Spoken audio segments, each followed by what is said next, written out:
रात के सन्नाटे में जब पूरी दुनिया सोती थी, वो अपनी बालकनी में रखे एक विशाल टेलीस्कोप से उन तारों को निहारता था जो हमसे करोड़ों मील दूर हैं। उसे सितारों की चाल समझ आती थी, उसे अंतरिक्ष की खामोशी से प्यार था और उसे यकीन था कि एक दिन वो खुद भी उन्हीं सितारों के बीच अपनी जगह बनाएगा। लेकिन किसे पता था कि एक दिन वो खुद एक अनसुलझा राज बनकर रह जाएगा। 14 जून 2020 की वो दोपहर जिसने पूरे हिंदुस्तान को हिलाकर रख दिया, उसकी शुरुआत किसी सामान्य दिन जैसी ही हुई थी। लेकिन जैसे जैसे सूरज ढला, बांद्रा के उस फ्लैट से जो खबर निकली, उसने बॉलीवुड के चमकते पर्दों के पीछे छिपे अंधेरे को बेनकाब कर दिया। सुशांत सिंह राजपूत, एक ऐसा नाम जिसने बिना किसी गॉडफादर के अपनी पहचान बनाई, जिसकी आंखों में जीत की चमक थी, वो अचानक कैसे हार गया? क्या ये महज एक हादसा था या फिर एक सोची समझी साजिश? इस कहानी को समझने के लिए हमें थोड़ा पीछे जाना होगा। बिहार के पटना का एक आम सा लड़का जिसकी आंखों में बड़े बड़े सपने थे। सुशांत पढ़ाई में अव्वल थे, दिल्ली टेक्नोलॉजिकल यूनिवर्सिटी में इंजीनियरिंग की पढ़ाई कर रहे थे, लेकिन उनका दिल तो अभिनय के लिए धड़कता था। अपने सपनों को पूरा करने के लिए उन्होंने बीच में ही अपनी पढ़ाई छोड़ दी और पहुंच गए सपनों के शहर मुंबई। जेब में ज्यादा पैसे नहीं थे, लेकिन हौसला पहाड़ जैसा था। डांस ग्रुप्स से शुरुआत हुई, फिर छोटे पर्दे पर पवित्र रिश्ता के मानव बनकर उन्होंने हर घर में अपनी जगह बना ली। लेकिन सुशांत सिर्फ टीवी तक सीमित नहीं रहना चाहते थे। साल 2013 में आई फिल्म काय पो 6 से उन्होंने बड़े पर्दे पर कदम रखा और फिल्म क्रिटिक्स को ये मानने पर मजबूर कर दिया कि ये लड़का लंबी रेस का घोड़ा है। MS Dhoni the untold story उनकी जिंदगी का टर्निंग पॉइंट साबित हुई।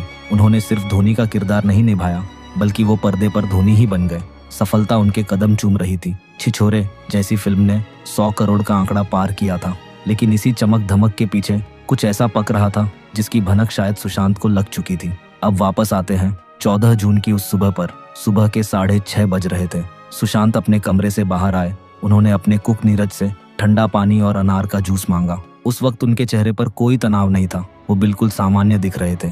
जूस पीने के बाद वो वापस अपने कमरे में गए और कुंडी लगा ली। घर में सुशांत के साथ उनके दोस्त सिद्धार्थ पिठानी, दीपेश सावंत और 2 कुक नीरज और केशव मौजूद थे। करीब 9:30 बजे जब नीरज दोबारा सुशांत के कमरे का दरवाजा खटखटाने गया ताकि उनसे लंच के बारे में पूछ सके, तो अंदर से कोई आवाज नहीं आई। काफी देर तक दरवाजा खटखटाने और सुशांत का नाम पुकारने के बाद भी जब कोई हलचल नहीं हुई, तो घर में मौजूद लोगों को चिंता होने लगी। सुशांत की बहन मीतू को फोन किया गया, जो पास के ही इलाके गोरेगांव में रहती थी। करीब 11 बजे का समय था। शक और डर बढ़ता जा रहा था। सुशांत फोन नहीं उठा रहे थे और दरवाजा अंदर से लॉक था। अंत में एक चाबी वाले को बुलाया गया। उसने जब ताला खोलने की कोशिश की तो वो नाकाम रहा, जिसके बाद उसने हथौड़े से ताला तोड़ने का फैसला किया। जैसे ही दरवाजा खुला और लोग कमरे के अंदर दाखिल हुए, वहां का मंजर देखकर सबकी चीख निकल गई। पंखे से सुशांत का शरीर झूल रहा था। वो लड़का जो कुछ दिन पहले तक लोगों को डिप्रेशन से लड़ने की सलाह दे रहा था, वो खुद इस हाल में था। पुलिस को तुरंत सूचना दी गई। बांद्रा पुलिस की टीम जब वहां पहुंची तो सबसे पहला सवाल यही था कि क्या कोई सुसाइड नोट मिला है। लेकिन कमरे की तलाशी लेने पर वहां कोई खत, कोई आखिरी पैगाम नहीं मिला। यहीं से शुरू होता है शक का वो सिलसिला जिसने पूरे देश को 2 हिस्सों में बांट दिया। पुलिस ने इसे पहली नजर में खुदकुशी का मामला माना और सुशांत के शव को कूपर अस्पताल ले जाया गया। लेकिन जैसे ही ये खबर सोशल मीडिया पर फैली, लोगों ने सवाल उठाने शुरू कर दिए। सवाल उस हरे रंग के कपड़े पर थे जिससे सुशांत लटके हुए पाए गए थे। सवाल उस निशान पर थे जो उनके गले पर बना था। और सबसे बड़ा सवाल ये था कि सुशांत जैसा जिंदा दिल इंसान, जिसके पास भविष्य के 50 सपनों की लिस्ट तैयार थी, वो अचानक अपनी जान क्यों लेगा। लोगों ने सुशांत के पुराने ट्वीट्स और इंस्टाग्राम पोस्ट्स खंगालने शुरू किए। पता चला कि वो पिछले कुछ समय से अकेला महसूस कर रहे थे। उन्होंने एक पोस्ट में लिखा था कि प्लीज मेरी फिल्में देखें, वरना मुझे बॉलीवुड से बाहर निकाल दिया जाएगा। क्या सुशांत को जानबूझकर टारगेट किया जा रहा था? क्या फिल्म इंडस्ट्री के कुछ बड़े नाम उनके करियर को खत्म करना चाहते थे? मुंबई पुलिस की जांच का दायरा अब बॉलीवुड के बड़े प्रोडक्शन हाउसेस की तरफ मुड़ने लगा। संजय लीला भंसाली, आदित्य चोपड़ा और करण जौहर जैसे दिग्गजों को पुलिस स्टेशन बुलाया गया। घंटों पूछताछ हुई। पुलिस ये जानना चाहती थी कि क्या सुशांत को वाकई फिल्मों से निकाला गया था, क्या उनके साथ हुए कॉन्ट्रैक्ट्स में कुछ गड़बड़ी थी। इसी बीच नेपोटिज्म यानी भाई भतीजावाद की एक ऐसी लहर उठी जिसने बॉलीवुड के बड़े स्टार्स की रातों की नींद उड़ा दी। लोगों का गुस्सा 7वें आसमान पर था। लेकिन तभी इस केस में एक ऐसा मोड़ आया जिसने मुंबई पुलिस की जांच पर ही सवाल खड़े कर दिए। सुशांत के पिता के सिंह ने पटना के राजीव नगर थाने में एक एफआईआर दर्ज कराई। इस एफआईआर ने सुशांत की गर्लफ्रेंड रिया चक्रवर्ती को सीधे कटघरे में खड़ा कर दिया। सुशांत के पिता ने आरोप लगाया कि रिया ने सुशांत को उनके परिवार से दूर कर दिया था, उनके बैंक खातों से करोड़ों रुपए निकाले थे और उन्हें मानसिक तौर पर प्रताड़ित किया जा रहा था। अचानक ये मामला एक पर्सनल ट्रेजेडी से बदलकर एक बड़े क्रिमिनल केस में तब्दील हो गया। बिहार पुलिस की एक टीम तुरंत मुंबई पहुंची, लेकिन वहां उनका सामना सहयोग से नहीं बल्कि विरोध से हुआ। मुंबई पुलिस और बिहार पुलिस आमने सामने थी। बिहार पुलिस के अफसरों को जांच करने से रोका गया, उनके साथ बदसलूकी की गई और एक वरिष्ठ अधिकारी को तो जबरन क्वारंटीन कर दिया गया। देश देख रहा था कि कैसे दो राज्यों की पुलिस एक मौत के रहस्य को सुलझाने के बजाय आपस में लड़ रही थी। जनता का दबाव बढ़ा और मांग होने लगी कि इस केस की जांच सीबीआई को दी जाए। सुशांत के फैंस ने दुनिया भर में प्रदर्शन किए। न्यूयॉर्क के टाइम्स स्क्वायर से लेकर लंदन की सड़कों तक हर जगह बस एक ही आवाज थी, जस्टिस फॉर एसएसआर। अगस्त का महीना शुरू हो चुका था, लेकिन मुंबई की सड़कों पर बारिश से ज्यादा सुशांत सिंह राजपूत केस की तपिश महसूस हो रही थी। सुप्रीम कोर्ट के एक फैसले ने पूरे देश की नजरें अपनी ओर खींच ली। अदालत ने साफ कर दिया कि सुशांत की मौत की जांच अब किसी राज्य की पुलिस नहीं बल्कि देश की सबसे बड़ी जांच एजेंसी सीबीआई करेगी। यह सुशांत के परिवार और उनके करोड़ों चाहने वालों की पहली बड़ी जीत थी। सीबीआई की एक विशेष टीम दिल्ली से मुंबई पहुंची। उनके साथ फॉरेंसिक एक्सपर्ट्स की वो टीम थी जिसने देश के कई बड़े और पेचीदा केस सुलझाए थे। सीबीआई ने सबसे पहले बांद्रा के उस फ्लैट को सील किया। उन्होंने उस दोपहर मौजूद हर एक गवाह सिद्धार्थ पिठानी, नीरज, केशव और दीपेश सावंत को आमने सामने बिठाकर पूछताछ की। सीबीआई ये जानना चाहती थी कि क्या वाकई 14 जून की सुबह वो सब हुआ जो दुनिया को बताया गया। जांच के पहले हफ्ते में ही सीबीआई ने क्राइम सीन को रिक्रिएट किया। कमरे के पंखे की ऊंचाई, सुशांत की लंबाई और उस हरे रंग के कुर्ते की मजबूती को दोबारा परखा गया। डमी के साथ किए गए इस टेस्ट ने कई नए सवाल खड़े कर दिए। क्या एक इंसान बिना किसी स्टूल या सहारे के उस ऊंचाई तक पहुंच सकता था? क्या दरवाजा तोड़ने की कहानी में कोई झोल था?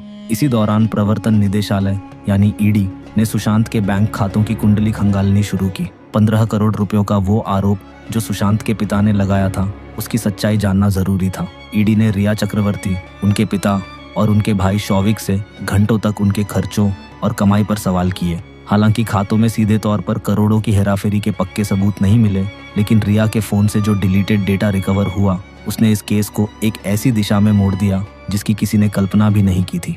रिया के व्हाट्सएप चैट्स ने बॉलीवुड के उस चेहरे को बेनकाब किया जो अब तक पर्दे के पीछे छिपा था। चैट्स में नशीले पदार्थों की खरीद फरोख्त की बातें हो रही थी। यहीं से एंट्री हुई नारकोटिक्स कंट्रोल ब्यूरो यानी एनसीबी की। सुशांत केस अब सिर्फ एक मौत की जांच नहीं रह गया था, बल्कि यह बॉलीवुड और ड्रग्स के खतरनाक गठजोड़ की कहानी बन चुका था। एनसीबी ने अपनी कार्रवाई शुरू की और एक एक करके ड्रग पैडलर्स को उठाना शुरू किया। सितंबर 2020 में रिया चक्रवर्ती को गिरफ्तार कर लिया गया। ये वो दौर था जब हर न्यूज चैनल पर सिर्फ एक ही सवाल था, क्या सुशांत को ड्रग्स दिए जा रहे थे? क्या उन्हें जानबूझकर नशे की लत में धकेला गया ताकि उनकी मानसिक स्थिति को काबू में किया जा सके? सुशांत के फार्म हाउस पर होने वाली पार्टियों की खबरें बाहर आईं, जहां बॉलीवुड के कई नामी चेहरे शामिल होते थे। सारा अली खान, श्रद्धा कपूर और दीपिका पादुकोण जैसी ए लिस्ट अभिनेत्रियों को एनसीबी के दफ्तर के चक्कर काटने पड़े। पूरा देश दो गुटों में बंट गया था।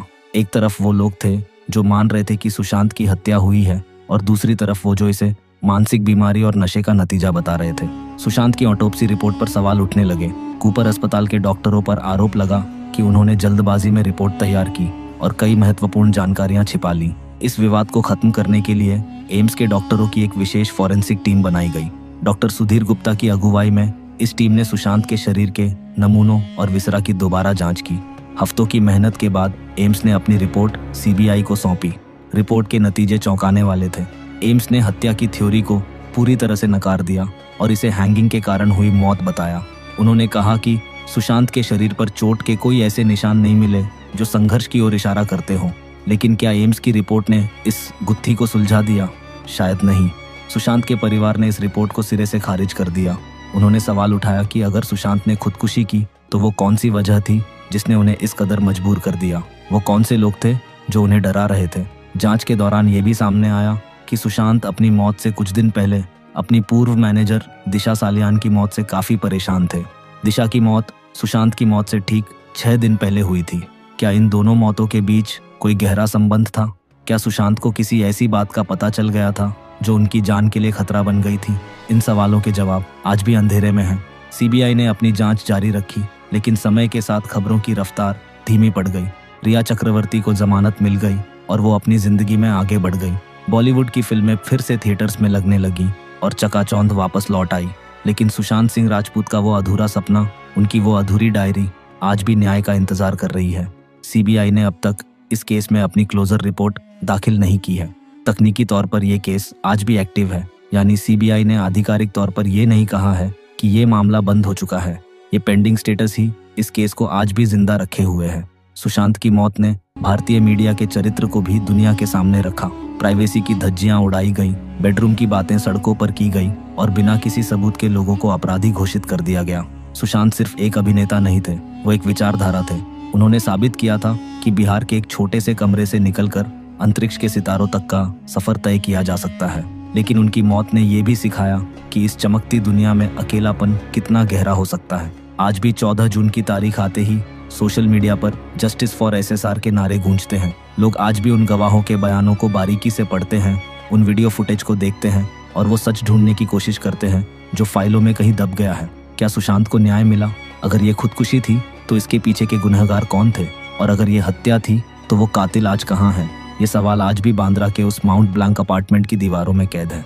सुशांत सिंह राजपूत की कहानी एक ऐसे सितारे की कहानी है जिसने आसमान छूने की कोशिश की, लेकिन बीच रास्ते में ही उसे अपनों और परायों की साजिशों ने तोड़ दिया। वो चले गए, लेकिन उनकी यादें, उनकी फिल्में और उनकी वो रहस्यमयी मुस्कान आज भी करोड़ों दिलों में धड़कती है। शायद सच को सामने आने में अभी और वक्त लगेगा, या शायद सच हमेशा के लिए उस कमरे में दफन हो चुका है जिसकी चाबी उस दोपहर तोड़ी गई थी। सच्चाई कितनी भी कड़वी क्यों ना हो, वो एक न एक दिन सामने आती जरूर है। बस इंतजार है उस एक सबूत का जो इस खामोश रहस्य की जुबान बन सके।